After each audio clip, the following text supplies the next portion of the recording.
Hello, dear students. Welcome to week number 2. And it's really a pleasure to be here. I'm going to be waiting for you just to try to get more people in this session. And I'll be back. Obviously, I'm going to share with you some material that it's very useful for you, and I hope it helps you a lot. Okay, so just give me a minute so I can check everything is all right.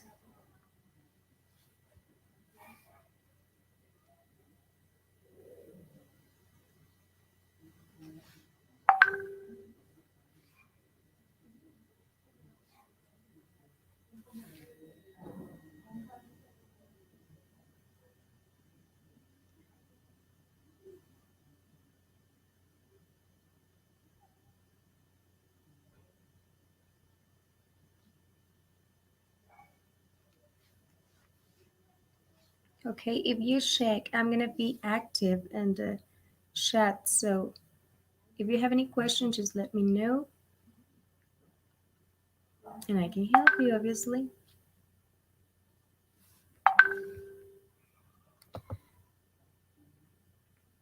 Okay, so let's start. It's time to continue. I hope this helped you a lot. And let's start it. I'm gonna share with you, as every week, the presentation I already create for you, so I can explain you a little bit more the tenses and the topics that I have to. And well, I'm gonna share the presentation. Okay, here we go. As we all know, this is week number 2, and my life in another language. That's the model number 7. Well, first, before I continue with the tenses and the explanation, I want to tell you something.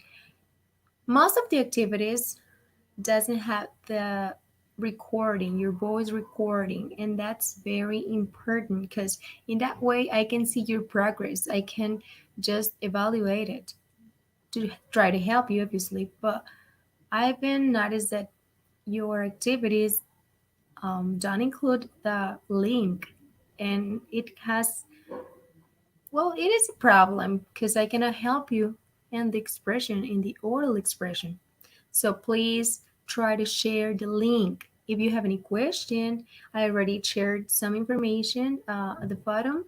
The notice or the news bottom. There you can find the links to try to share your links and the maybe the files. If you have any problem with the file, just let me know and I can help you, of course.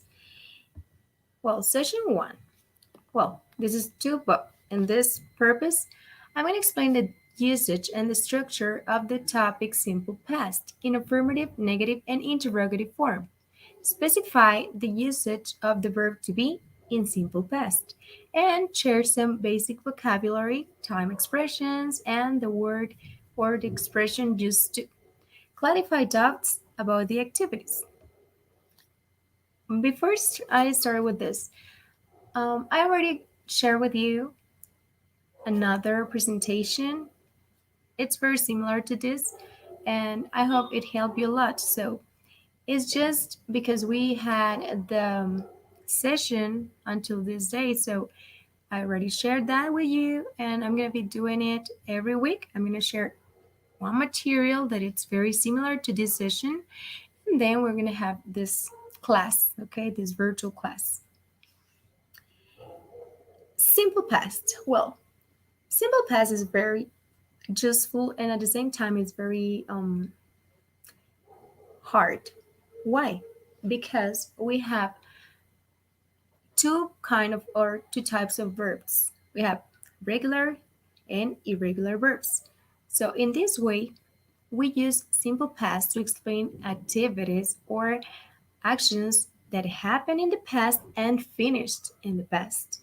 So, as I already told you, we have two types of verbs. The first ones are regular verbs, and they have like a rule that it's helping to include or to make a category.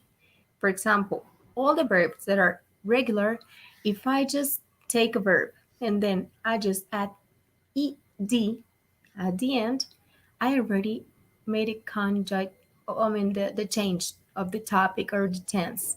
And we can use it or we can identify them because of that. The last part is ed. And then we have the irregular verbs. And those verbs don't have any rule. I mean, some verbs change, some others don't change, and some others are very different. So, in this way, I just suggest you to try to learn them by memorizing, obviously, but that's one step, and then try to use those verbs in some sentences. In that way, you can memorize them and you can learn them better. And there are some rules that I'm going to explain, but first, as I already told you, the regular verbs have the ending with ed. That's the reason they are in the category of regular, because there is something that it's regular. Irregular verbs, as I already told you, there is no rule, nothing. It's like a rule to try to make them from present to past. There is nothing. You have to learn them the way they are. Well, first, when we want to talk about actions or sentences in the simple past or in the past, we are going to take the verb and then, if it is regular, add ed. And if it is irregular, just take it from the second part of this chart, for example. Infinitive is like very just in present, but simple past, it has its own category. We're gonna make some sentences in simple past. First, as I already told you last week, as in Spanish, we have to start our sentences with subject or personal pronoun. And then we include the verb in simple past. So we're going to take it, if we have any chart of verbs, we're going to take it from simple past and then put it there. And at the end, we just include some complement if we want. In this case, I have this example. I lived in Mexico for a year. Yo viví en México por un año. We have some time expressions there. Tenemos una expresión de tiempo un poco incorporada en el complemento. The negative way, in this case, we need to do or include an auxiliary verb. Why? Because this help us to know the tense and the way, if it is affirmative or negative. In this way, we can use did not before the verb, but in this case, it's very complicated for some people to try to understand it, but in this way, I'm going to explain it. First, we have the subject. Then we have an auxiliary, and that auxiliary, it's telling me that it's in simple past. So here, I already have the rule that it's telling me the tense. And then we have not, that it's the negative way. So if we include did not or didn't, which is another way to say it, then the verb, it's going to be taken from base infinitive. We don't add d or ed at the end because we already have the part of the simple past before the verb. This is in the negative form. For example, I did not live in Mexico for a year. Yo no viví en México por un año. So, in this case, if you have practice or learn English, you know there are some different kinds of ways to try to make or structure sentences. But in this case, we have he, she, it, and those subjects or personal pronouns don't change. anything. It is the same for all of them, okay? Here I have an example. I did not live in Mexico for a year. Or I can use a contraction. As I already told you, a contraction is when we do, or when we take two words and then just mix them in a shorter way. So in this case, didn't, it's the same that did not. So it's very useful, and it's you're gonna see it more often. Okay, I didn't live in Mexico for a year. Then, if you see, when we are talking about the negative way, we're going to use the first line of the chart, not the second one, because we already know that didn't, it's going to tell me that it's about the past or simple past, and the verb doesn't change, okay? Then we have questions. How to make questions? Well, first we have affirmative or negative questions, as I already told you last class. In this way, you're going to start with the auxiliary did, because this is like the question mark at the beginning. Ese es como el inicio de la pregunta. Si tú ves una pregunta con respuesta afirmativa o negativa que me pueden decir sí o no, lo que necesito es incorporar did al inicio, en el pasado simple, obviamente, porque estamos hablando del pasado. Entonces, when I start with did, then we include the subject or the personal pronoun, and then the verb in infinitive. Why? Because we already have an auxiliary here. So the verb doesn't change. After that, we have to include the complement. And then don't forget, finally, we have the question mark, but just at the end. El signo de interrogación solamente va al final, no al inicio. Here I have an example. Did you live in Mexico for a year? That's a question. Then, here I have some examples for you too. But if I ask you any question in this way, the answer it's going to be, it can be affirmative or negative. In this way, did you live in Mexico for a year? If I ask you that, you're going to tell me, yes, I did. Es como si dijéramos sí, sí lo hice. Or you can use no, I didn't. No, no lo hice. Eso que me estás preguntando, si lo hice, no lo hice. After that, we can include more information, but in that way, if you want to say it there, just put it there and that's it. It's a short answer, actually. Then we have informative questions, and these ones are the ones to get more information, not just yes or not. This is to get information. For example, if I just add WH questions at the beginning, we're going to get an informative question. For example, when did you live in Mexico? When? ¿Cuándo? Did you live in Mexico? If you notice something, there is the same structure for the affirmative negative questions and informative. The only thing that changes it's the WH at the beginning, because the structure is the same. So you can see this. And in that way, obviously, if I ask something, the answer is going to be information. So if I ask you, when did you live in Mexico? I lived in Mexico last year. That's the answer. They're not going to tell me yes or not. They're going to give me more information. So I'm going to change this. Wait a minute. If there is any question, just let me know. Here I have some words that are very important. Who, quién, what, qué o cuál, when, cuándo, where, dónde, why, por qué, how, cómo. Les decía que how pues se incorpora dentro de los WH porque es para obtener información a pesar de que no inicia con WH. Then here I have this is an example for the questions, and then we have an example for the answers. If you notice this, when we have this kind of questions, we get the sentences like affirmative because we're getting information.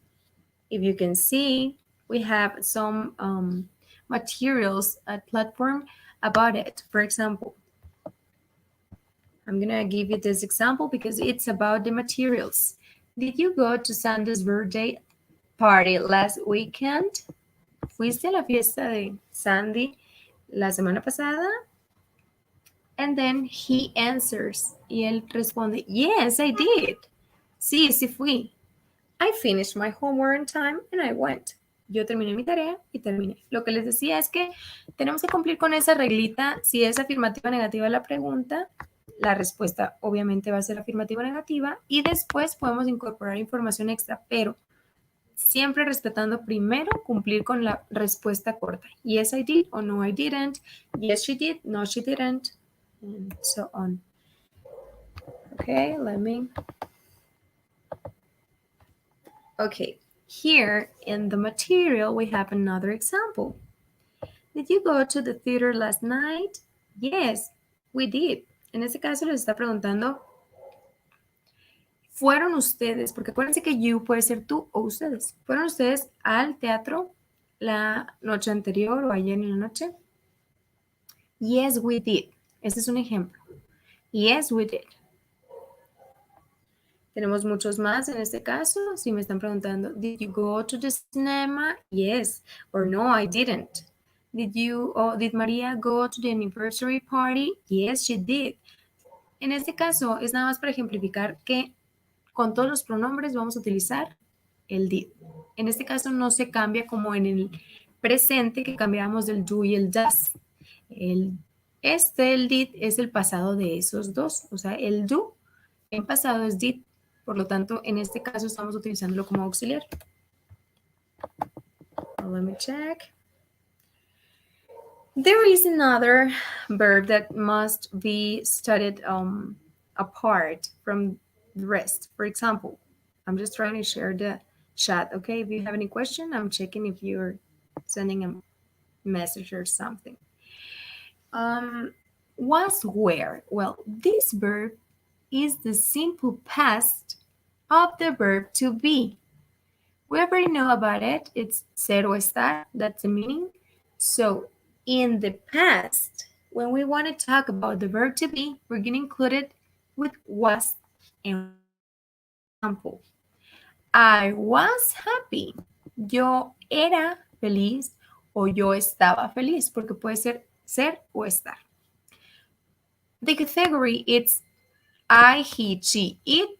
They go with was. We, you, they go with where. Okay? In this case, we cannot mix them. And if I want to say that I was at home, yo estaba en casa. She was at home, ella estaba en casa. Pero no puedo decir we was, tengo que decir we were at home. Nosotros estábamos en casa. That's the main meaning of this. And if we want to talk about ser o estar, just use it like this. This is the past, the simple past of the verb to be. Esto es el pasado de cuando decimos soy o estoy. En este caso va a ser era o estaba. Y la categoría es esta. And the way to make it in a negative way, we're going to include it the same. We're going to include the word not. And if you can notice, we have a contraction. Wasn't or was not. Weren't or were not. You can use whatever you want and the one that it's easier for you. And then just try to practice it. When we want to talk about questions, the questions start with, we're going to take the affirmative way. As we know, we have to include or start with the personal pronoun or the subject, and then we include the auxiliary. In this case, we're going to start with the auxiliary. In this case, it's going to be was or were. That's the auxiliary. And then the personal pronoun or the subject. And after that, we have some complement.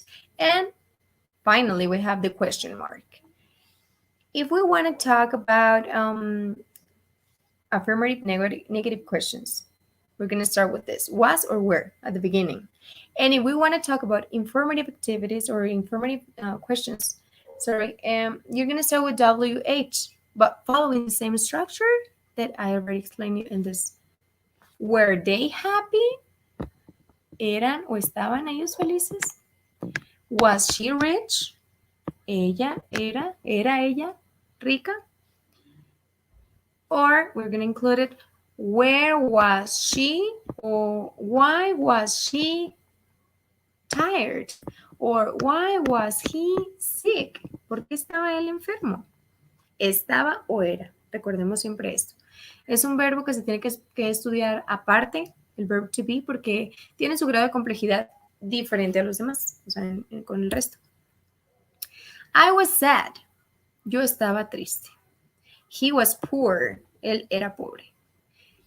En el presente nosotros decimos I am happy. Estoy feliz. Entonces esa parte de estoy ahora va a ser estaba o era. Okay? That's just to get it clarified for you. After that, we have an example. In this case, in these materials, you have this example. I'm glad you finished your homework. Was it difficult? Estoy feliz o me gusta que hayas terminado tu tarea. ¿Estaba difícil o era difícil? Then we have the answer. No, it wasn't. No, no estaba.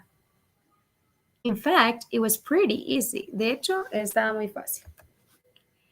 Then we're going to continue with expressions for the past tense. In this case, we can include it to specify the time we developed some activities. For example, last, we have last night, la noche anterior, last Sunday, or any day. Aquí el pasado domingo o el pasado tú pones el día que quieres. Last week, semana pasada. Last weekend, fin de semana pasado. Last year, el año pasado. Last month, el mes pasado. Ago, it's an expression that it's like hace. 10 minutes ago, hace 10 minutos. An hour ago, hace una hora. 3 days ago, hace 3 días. A week ago, hace una semana. A month ago, hace un mes. A year ago, hace un año. After that, we have yesterday, because yesterday is about the past. La palabra yesterday es ayer. Entonces, todo lo que se desarrolló ayer ya es parte del pasado. Yesterday, like that, or yesterday morning, durante la mañana, especificar en qué momento se desarrolló. Yesterday afternoon, durante la tarde. Yesterday evening, tarde-noche. O the day before yesterday. Lo que usamos nosotros como antier es the day before yesterday. Used to, well, used to is an expression that we use to try to clarify something that we did or just to do very often, like a habit or something. Lo usamos para acciones que solíamos hacer. De hecho, la palabra o la expresión used to quiere decir solía y ya de ahí incorporamos otro verbo. I used to sing. Yo solía cantar. Y como estamos utilizando el just, si se fijan es un verbo irregular, regular con ed, la terminación ed, lo vamos a utilizar con cualquier pronombre sin tener que incluirle nada, porque es como si yo estuviera en pasado. Solía es el verbo de algo de frecuencia, pudiera ser un hábito o algo que hacíamos antes, que puede que ya ahorita no lo estemos realizando. I used to drive. Yo solía manejar. You used to run. Tú solías correr. He used to read. Él solía leer. Y demás examples. Then we're going to start with the affirmative activities. In this case, we have the first one that it's, the instructions is about the way we're going to include the verbs and the simple past. That's for sure. For example, Elvis Presley. Then we have the verb to be. That means ser o estar. So you're going to try to change it to the simple past. You're going to look for it and then try to put it in the correct way to make sense of this text. You have the verbs in the infinitive or the base form. So you're going to change those verbs into the simple past. After that, we have the activity number 2, and it's almost the same. You're going to try to fill those blanks to make sense to those sentences and questions. I already explained you the way or the structure. So you're going to include the auxiliaries that you're going to be using to fill those, information or those sentences and questions and answers because we have all of them there. We're going to start with the integrative activity, a happy day. So, what are you going to upload or do or deliver? You should write 5 to 8 line text explaining the story of the happiest day of your life. You're going to describe what happened, how you felt, and how you felt, why or what was the reason you felt that way. If it is good or bad, you can explain, and you're going to try to type a 5-8 line. Please respect that. You're going to add a picture. It can be either real or illustrative about the situation. And then you're going to answer the question, why is it important to know about past events? You're going to type a 5-8 line text included there. And after that, you're going to include your audio link or your voice recording. Please include it because in that way I can help you. Otherwise, I cannot help you. I cannot evaluate anything. Don't feel criticized or don't feel scared. Remember, the first step to learn English is don't be shy, don't be ashamed of anything. So we are here in this environment to try to learn. So feel confident about it. Then we have the integrative activity number 4, making my family timeline. And it's a little bit long, but it's very fun. You're going to write 10 questions in English and 10 in Spanish. They are the same. Why? Because sometimes some students structure some questions and I don't get the main idea of the questions because they have some mistakes. We have to improve that part. So in this way, if you include 10 questions in English and the same just translated in Spanish, I'm going to get the idea. And those questions are about your family. You're going to be trying to gather some information about your family and the story of them. So you're going to interview a family member who can provide you that information and ask the questions in English and Spanish. Obviously, if that person doesn't like know English or doesn't understand it, do it in Spanish and then you're going to translate it into English. You're going to write down the answers to those questions and then explain the experience of listening your family's story in a 5-line paragraph. So please do it like that. Remember, this is just to memorize something. You have to use, well, you can use both the informative or affirmative negative questions, whatever you want. In this way, you can practice the way to make them. And then, when you have all the information of your family, you're going to create a timeline incorporating the events in a chronological order and paste it into the file and add the shared link. Why? Because if you include the drawing, it's going to be a little bit heavy for the platform.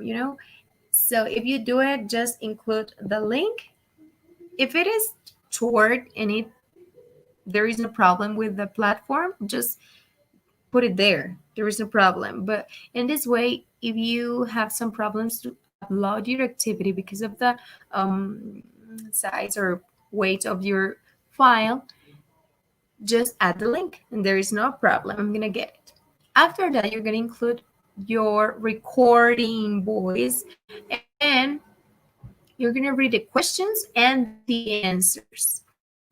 Please, just in English, because in Spanish there is no problem. There is nothing to evaluate about them. Just English questions and English answers.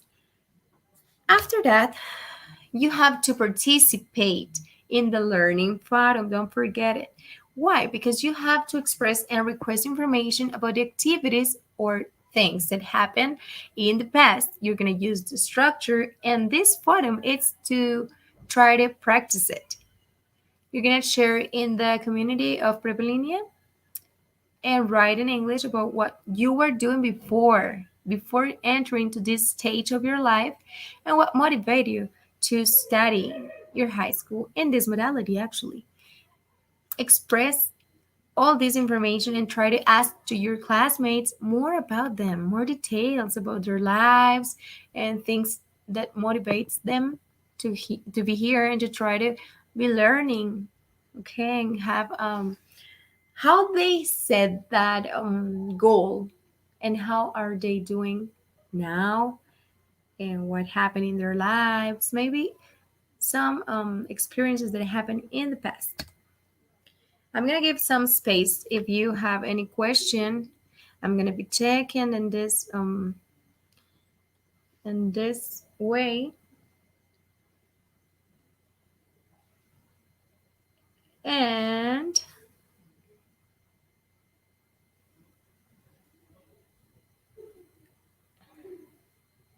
well, it seems that there is no question.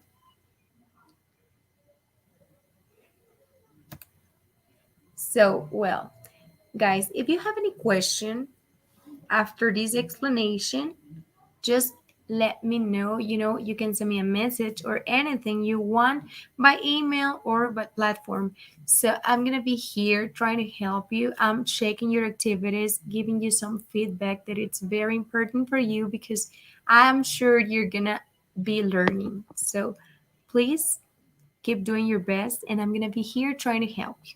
You're not alone, okay? Goodbye, have a good day, and see you soon. See you soon. I'm gonna be here, maybe not in this. Hi, Mauricio. I just saw this message because I was in the chat and it didn't appear. But this is about week number 2. It's a little bit late, but I already shared with you some information about the activity. So that's it. If you have any questions, just let me know. I'm gonna be here trying to help you, and that's it. I hope you have a good day or a good night, depending on the time, you know. And it's a really pleasure. Goodbye. Mauricio, if you have any questions, just let me know.